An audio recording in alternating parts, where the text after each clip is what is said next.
Good morning बेटा। कैसे हैं आप सभी। आप देख रहे हैं बीपीजी कॉमर्स सॉल्यूशन पे अकाउंटिंग क्लासेस।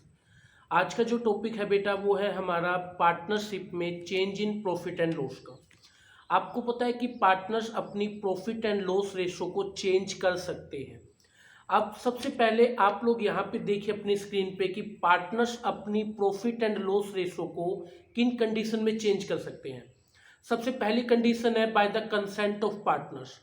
अगर पार्टनर्स ये चाहते हैं कि हम अपनी प्रॉफिट लॉस रेशो को चेंज कर लें, लाइक ए और बी पार्टनर है, उनकी पहले प्रॉफिट लॉस रेशो 3:2 थी और पार्टनर्स ये चाहते हैं कि अब हम अपनी प्रॉफिट एंड लॉस रेशो को 1:1 बनाना चाहते हैं, तो पार्टनर्स ऐसा कर सकते हैं। प्रॉफिट एंड लॉस रेशो को वो अपनी कंसेंट से चेंज कर सकते हैं। Second one, admission of a partner. अगर कोई नया पार्टनर फर्म के अंदर आ जाता है तो उसके आने से profit and loss ratio change हो जाएगी। लाइक ए और बी पार्टनर थे 3:2 में, एक सी नया पार्टनर आ गया, तो जो नया पार्टनर आ गया तो उसके आने से प्रॉफिट लॉस रेशो भी चेंज होगी। तीसरा केस है रिटायरमेंट ऑफ अ पार्टनर। अगर कोई पार्टनर फर्म से रिटायर होकर के चला जाता है, लाइक मान लीजिए ABCD फर्म में पार्टनर थे, सी फर्म को छोड़ करके रिटायर होकर के फर्म से जा रहा है, तो इन दैट केस जो सी का शेयर है वो अब A, B और D में बांट दिया जाएगा, तो profit and loss ratio change हो जाएगी। तो ये भी एक केस है प्रॉफिट लॉस रेशो के चेंज होने का। एक सेकेंड लास्ट केस हमारे पास है डेथ ऑफ अ पार्टनर। अगर किसी पार्टनर की डेथ हो जाए, लाइक ABC फर्म में पार्टनर थे, ए की अनसर्टेनली कभी डेथ हो गई, तो इन डेट केस ए का जो शेयर है वो बी और सी में बांट दिया जाएगा। तो ये भी एक केस है प्रॉफिट एंड लॉस रेशो के चेंज होने का। इसके अलावा एक लास्ट केस है अमलगामेशन। अमलगामेशन का मतलब होता है बेटा, जब सपोज करें ए और बी नाम की दो फर्म थी, ए और बी एक फर्म में पार्टनर थे, सॉरी, और सी और डी एक फर्म में पार्टनर थे, ये दोनों अलग अलग फर्म में पार्टनर थे। ए और बी ने सोचा कि हम अपनी फर्म को खत्म करते हैं और सी और डी के साथ मिलकर के बिजनेस करते हैं, तो ए बी ने अपनी बिजनेस को खत्म किया, सी डी ने अपनी पार्टनरशिप फर्म को खत्म किया और ए बी सी डी सब ने मिल करके आपस में एक नई फर्म जो है पार्टनरशिप फर्म बना दी है। तो ये भी एक केस हो सकता है प्रॉफिट एंड लॉस रेशो में चेंज होने का। अब सब नए पार्टनर्स की जो है एक नई प्रॉफिट लॉस रेशो बना दी जाएगी। इसे एक्सटर्नल रिकंस्ट्रक्शन भी बोलते हैं। अब देखिए प्रॉफिट लॉस रेशो के चेंज हो जाने से कई चीज़ों के इम्पैक्ट जो है पड़ता है, जैसे कि आप अपनी स्क्रीन पे देख पा रहे हैं। अगर प्रॉफिट लॉस रेशो पार्टनर्स में चेंज होगी तो उस केस में क्या होगा कि हम लोगों को उनका गेनिंग सेक्रीफाइस रेशो निकालना पड़ेगा। ये गेनिंग सेक्रीफाइस रेशो होता है जब पार्टनर्स अपनी प्रॉफिट लॉस रेशो चेंज कर लेते हैं, तो कोई पार्टनर ज़्यादा हिस्से में चला जाता है, कोई पार्टनर कम हिस्से में चला जाता है, तो इस वजह से हमें गेनिंग और सेक्रीफाइस रेशो निकालना पड़ता है। प्रॉफिट लॉस रेशो के चेंज होने से हमें अपनी गुडविल को फाइंड आउट करना पड़ता है, क्योंकि प्रॉफिट लॉस रेशो अगर चेंज होगी तो जो पार्टनर सैक्रिफाइस कर रहा है उसको गुडविल का हिस्सा देगा कौन पार्टनर, जो पार्टनर गेन कर रहा है। तो ये टॉपिक हमारे पास आएगा। एक एक्यूमुलेटेड प्रॉफिट एंड लॉस का आएगा। एक्यूमुलेटेड प्रॉफिट एंड लॉस को जुड़े हुए प्रॉफिट या लॉस होते हैं जो पार्टनर्स ने अपने पुराने टाइम में इनको जोड़ा होता है, इनको बनाया होता है, तो उस प्रॉफिट या लॉस को जो है पार्टनर्स अपनी प्रॉफिट लॉस रेशो में डिवाइड कर लेंगे।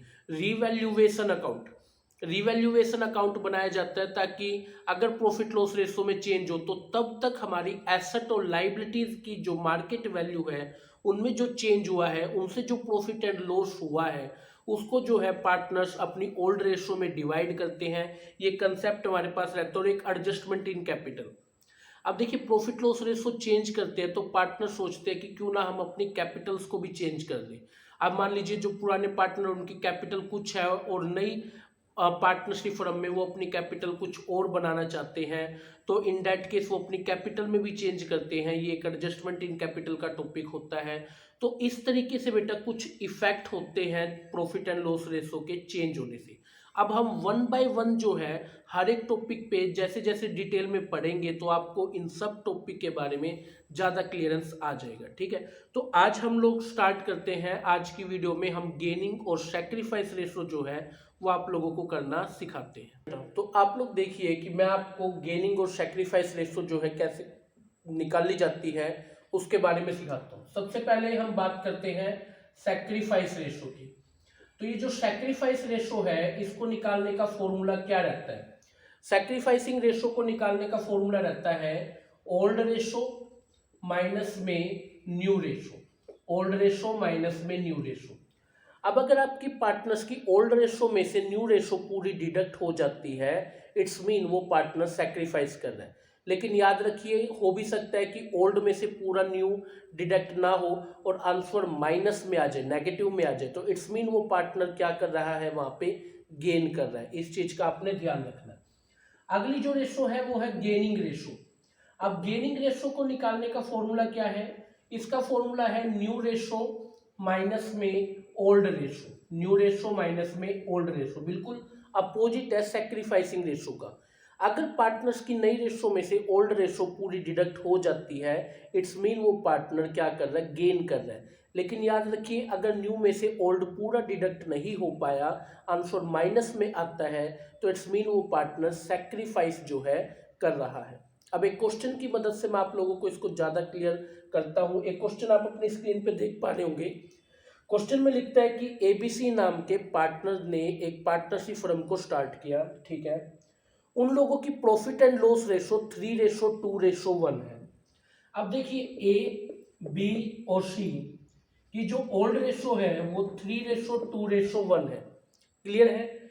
अब उन लोगों ने एक आपसी सहमति से अपनी प्रॉफिट लॉस रेशो को 1:1:1 बना लिया।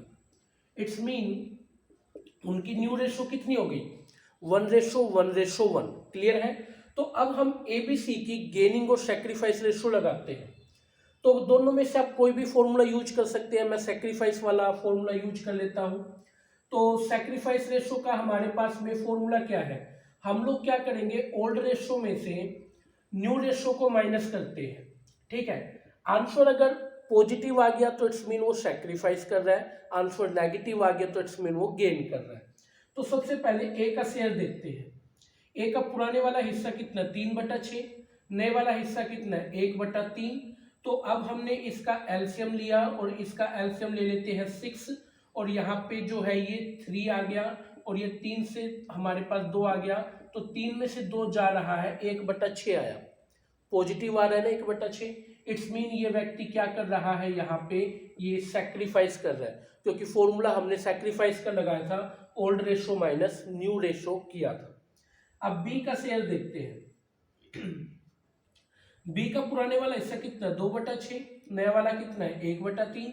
6 एलसीएम लिया तो ये 6 से ये तो 2 ही रह गया और ये 3 दूनी 6, 2 में से 2 जा रहा है, इट्स मीन 0/6 आ गया। अगर आंसर 0 आ जाता है, इट्स मीन वो ना तो गेन कर रहा है और ना ही वो व्यक्ति सैक्रिफाइस कर रहा है। अब आते हैं हम सी के शेयर पे।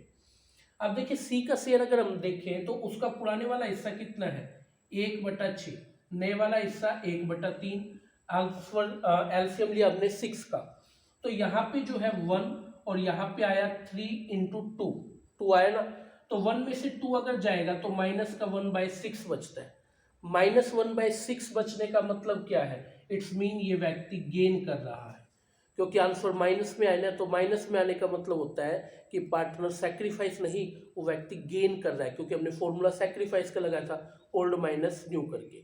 अब इसी क्वेश्चन को अगर आप न्यू माइनस ओल्ड के हिसाब से करेंगे तो भी आंसर में आपको यही गेनिंग और यही सैक्रिफाइसिंग पार्टनर्स दिखाई देंगे।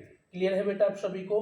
तो आज की क्लास में हमारे पास ये टॉपिक था। अब मिलते हैं नेक्स्ट क्लास में एक नए टॉपिक के साथ।